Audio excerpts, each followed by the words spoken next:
friends. Happy Thursday. This week has blown by.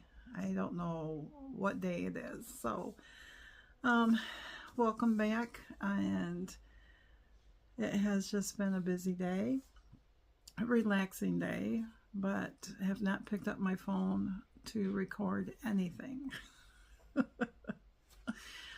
So, right now, Mr. Jerry is out starting supper. And I thought I better come in and record something just to say hey.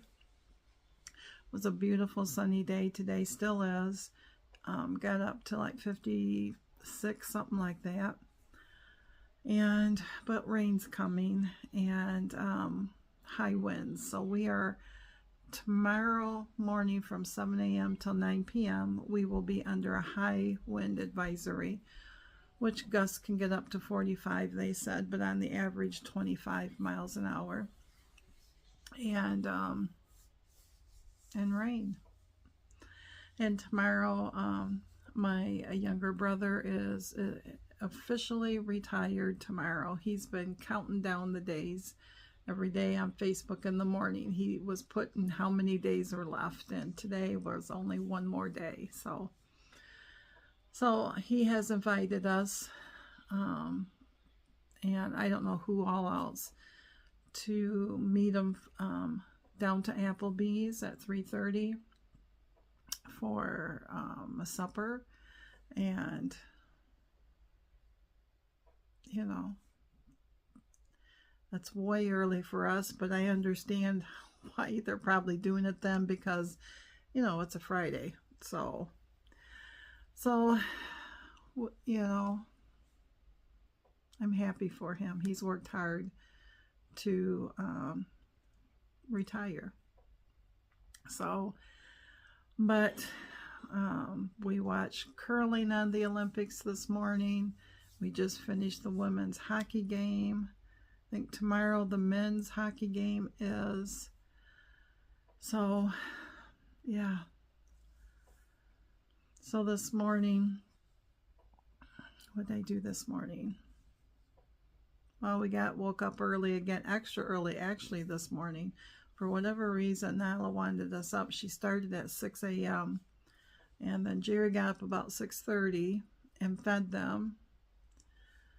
And both cats kept coming in the bedroom, and I don't know, about 7 o'clock, Simba kept jumping up and down on me, and so I finally decided to get up. And once I got up, they both laid down on the floor, so they weren't even in the same room as Jerry. So the morning was a slow start for both of us. Lots of coffee. But then I needed to start my celery for the garden, and I needed to start, I had 3 different begonias, first year trying begonias. So I got the begonias seeds all started, and from what I'm understanding, begonia seeds, probably like the celery, can take a while. I think like 10 to 14 days or even a little bit longer.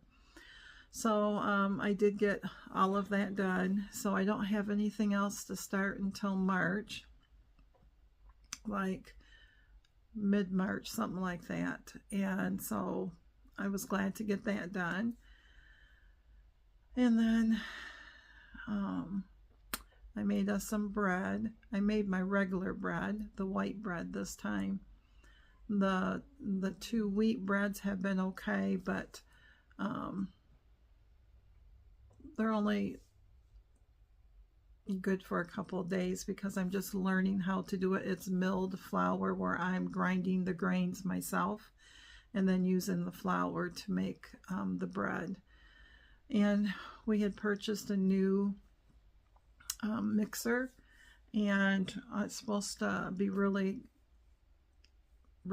good for whole wheat, because whole wheat can really wear your machine down. We have a KitchenAid machine, and it's like 23 years old, 24, something like that.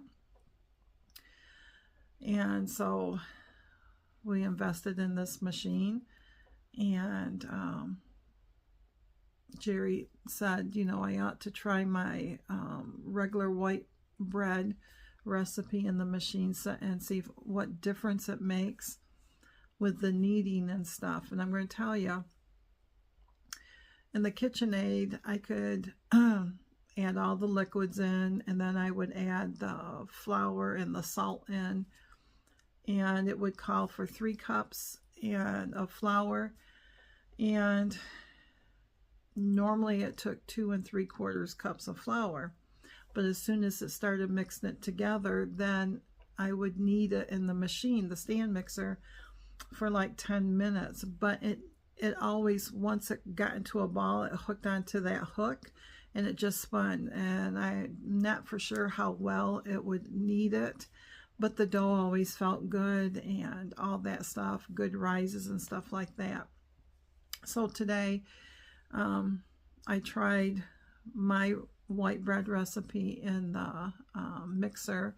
We got a Nutrimil Artis mixer, and this one is bottom drive, so the dough hook and everything sits on the spindle right here, where the KitchenAid motor's up here. That one's down here. So I put all the liquids in like I usually do, and I weighed out, or I measured out my 3 cups of flour, and I put 1 cup in as it was spinning with the liquid, and I added the 2nd cup in, and the flour was just sitting on the dough. And I thought, well, what's going on? So I stopped the machine and I was pushing on it, and I'm thinking, it felt like there was too much flour, and I'm thinking, no, wait a minute. The other one would take 2 3/4 or 2 1/2, if that. More on the average always took, well, it probably took almost 3 cups, because I would always have maybe a couple tablespoons left when I did the KitchenAid. This one, it took 2 1/2 cups. If I would have dumped the whole thing in, it would have been way too much. So what I had to do was I had to add a little bit more water to it. I think I added like 1/8 of a cup more water to it, and started it kneading again, and then it got all that flour in, and once it was incorporated, then I stopped the machine and I checked it, and it was tacky but not super sticky. But there was no way I could add the rest of the flour, so I just let it go for 5 minutes, and then I stopped it to check it, and it was just a little rough, or shaggy as they say, but it had good stretch. And so I let it go for 2 more minutes, and I could start to see it forming, pulling the gluten so that it would get stretchier. And I think I went for 8 minutes, something like that. Then I stopped it, and when I pulled it out, it was really sticky to my hand. But the trick to that is that if you just start forming it into a ball, once you get that surface tension on it, it will not be sticky. And so I had done that, and so I put it back into the mixer, and took the dough hook out, and there is a cover on it that you know will keep it enclosed. And normally I would let it rise for about 90 minutes. And all the people that I had watched said that when they used it, it took, an hour. Just depends on the day, your humidity and all that stuff. I got a text message. You're going to hear my clock. So after an hour, it didn't need to rise anymore.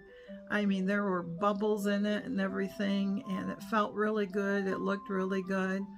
So I took it out and then I shaped it, put it in the loaf pan, and I think that the loaf pan, it should have went 45 minutes, but it wasn't quite to the rim yet, so I let it go an additional 10 minutes, 15 minutes, something like that. And then I finally baked it, because when I pushed on the dough, it slowly sprung back, so I knew that it was time for it to go in the oven. But it never really rose. So I think I kind of overproofed it a little on the second rise. I let it rise too much. But I'm telling you, after 2 years of making that recipe and making our breads, and it was good, this bread is the softest bread I have ever made. I mean, as soon as it came, I dumped it out, and I went to pick it up. I thought it was going to collapse in. That's how soft it was. It was just like store-bought white bread.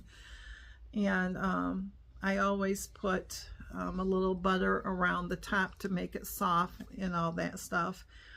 And I had heard that if you just put it on a tea towel and just wrap it up, it will keep the bottom softer, and then all that condensation will make it softer. So I started doing that, and we let it cool down, and I went out there, and I'm telling you, this is the softest bread I have ever made. I went and I cut it, and we cut the heel end off from it, or what we call the butt end off from it, a real thin slice. And then I split it with Mr. Jerry with some butter on it. And it even tasted better. So I'm telling you, that mixer, when it started mixing, and I could tell immediately that it had too much flour in it. So I made a really good bread.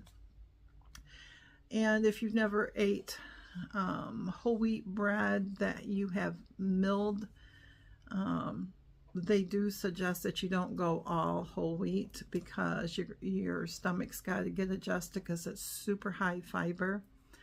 And Mr. Jerry, my hubby, he eats a sandwich every day, and we both have noticed that when we eat that bread, we're fuller longer. We're not snacking at all. But I've noticed that I think that he needed a break, because he wanted me just to do the whole wheat, and they say you should do half and half. So you should do like bread flour or all-purpose flour, and then the whole wheat grains, so that your body can be adjusted. So once I made this bread, because I asked him, I said, you know, do you want me just to make you the regular white bread, so at least you got something this week to eat? And in my mind, I'm thinking then it will rest his tummy too. And he said, yeah, go ahead. And I said, well, I can always make the whole wheat, you know,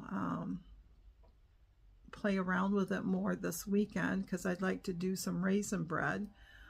And so that's why I made the white bread.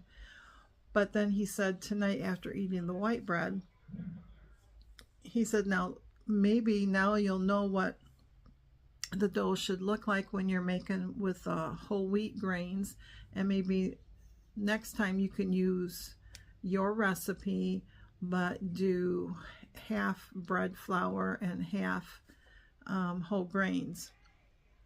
The thing with whole grains is that they need to be rehydrated. And so you have to, if it calls for a cup of water, I'd almost have to do a 1.25 cups water to give it a little extra water. What I've been understanding is that when you think your bread is too sticky, your first thought is that you need to add more flour. And she goes, I mean, and with white bread, yes, but the whole grains that you grind yourself, it actually means you need more water. And so she, you know, this gal I've been following and several others have said it, that you just add a little bit, whatever it calls for. If it calls for 400, let's just say 400 grams of water, hold out half a cup or whatever, whatever that is in grams, and then add it. And then once you're at the kneading stage of it for 5 minutes, stop it and check it. And if it's still way too wet, then add a little bit more water in. And she goes, it will look kind of funny at first, but it does absorb it in, and then it turns into dough. So I will try the recipe again, my recipe again, even though I want to try this other gal's. I might try hers first, and I might, because she does 80% of one wheat berry and 20% of another wheat berry, and I just might do 20% bread flour with the wheat berries. But I would add the bread flour in after it has set for the 15 minutes or so to rehydrate the wheat berries, because bread flour doesn't need to be rehydrated. So we did that, and then just sat and watched the hockey game. So, but anyways, I think I will let you go. You probably can hear him. He's making pork chops and I don't know what all.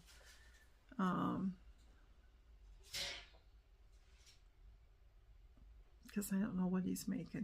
Normally we have some type of potato with it, with a vegetable. So tomorrow for lunch we'll probably have our leftover taco soup. And then whatever I can find on the Applebee's thing. We don't go to Applebee's very often because we never can find anything that we like. So, and then